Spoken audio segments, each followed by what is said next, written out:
दुनिया में ये बुराई, ये पाप आखिर आया कहाँ से? ये एक ऐसा सवाल है जो हम सब ने कभी न कभी जरूर सोचा होगा। तो आज हम इसी सदियों पुरानी पहेली को समझने की कोशिश करेंगे कि पाप की शुरुआत असल में हुई कैसे। ये एक ऐसा टॉपिक है जो हमारे विश्वास और हमारी सोच दोनों को ही चैलेंज करता है। तो चलिए इस गुत्थी को मिलकर सुलझाते हैं। तो सीधा मुद्दे पर आते हैं। दुनिया में पाप और मौत लाने की जिम्मेदारी आखिर किसकी है?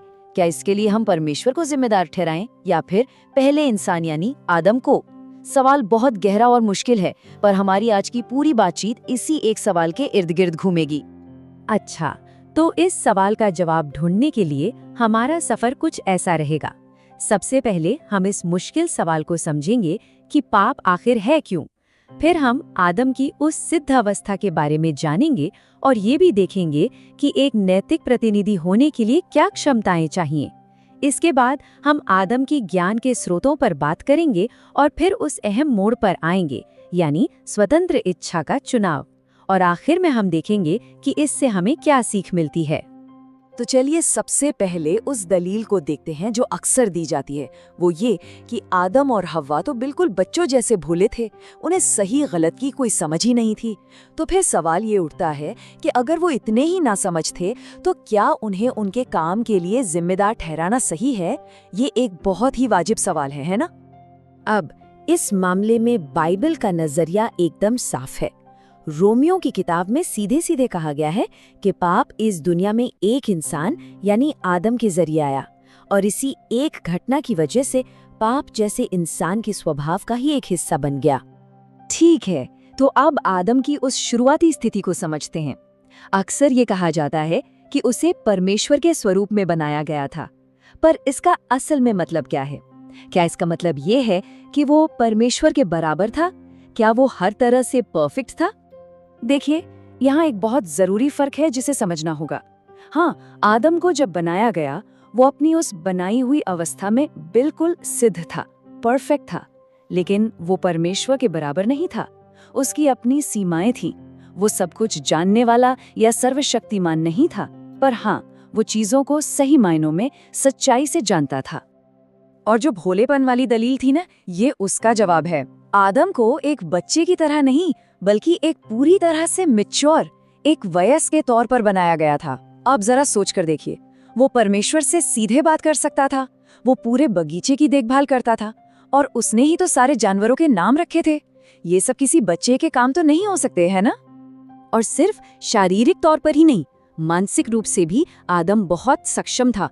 उसमें संवेदना थी, मतलब वो चीजों को महसूस कर सकता था, वो सोच सकता था, किसी बात पर अपना विश्वास बना सकता था, कोई इरादा कर सकता था, और सबसे जरूरी, वो अपनी इच्छा से, अपनी मर्जी से चुनाव कर सकता था।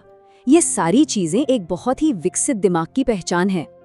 और यहीं से एक बहुत जरूरी कॉन्सेप्ट सामने आता है, नैतिक प्रतिनिधि या मॉरल एजेंट का। आखिर इसका मतलब क्या होता है, ये समझना बहुत जरूरी है, क्योंकि इसी से पता चलेगा कि आदम को उसके काम के लिए जिम्मेदार क्यों माना जाता है। तो इसकी परिभाषा काफी सीधी सादी है। एक नैतिक प्रतिनिधि वो होता है जिसके पास चीजों को समझने, उन्हें सही गलत के पैमाने पर तौलने और फिर अपनी आजाद मर्जी से कोई फैसला लेने की काबिलियत हो। ये सिर्फ भावनाओं में बहकर कुछ कर देना नहीं है, बल्कि सोच समझकर कदम उठाना है। तो एक नैतिक प्रतिनिधि में क्या क्या खूबियां होनी चाहिए? पहली, उसमें सोचने, विश्वास करने और इच्छा रखने की खास क्षमता हो। दूसरी, उसे अपने कामों के बारे में चेतना या जागरूकता हो। तीसरी, वो ये समझ सके कि उसके विश्वास और इच्छाएं सही हैं या नहीं। और चौथी और सबसे जरूरी बात, वो कुछ करने या न करने के लिए पूरी तरह से आजाद हो। और जो तर्क दिया जाता है वो ये है कि आदम में ये सारी खूबियां मौजूद थीं। जाहिर सी बात है, जिम्मेदार फैसले लेने के लिए ज्ञान का होना तो बहुत जरूरी है। तो सवाल फिर वही आता है, आदम के पास कितना ज्ञान था? क्या वो सच में दुनिया से अनजान था, जैसा कुछ लोग कहते हैं?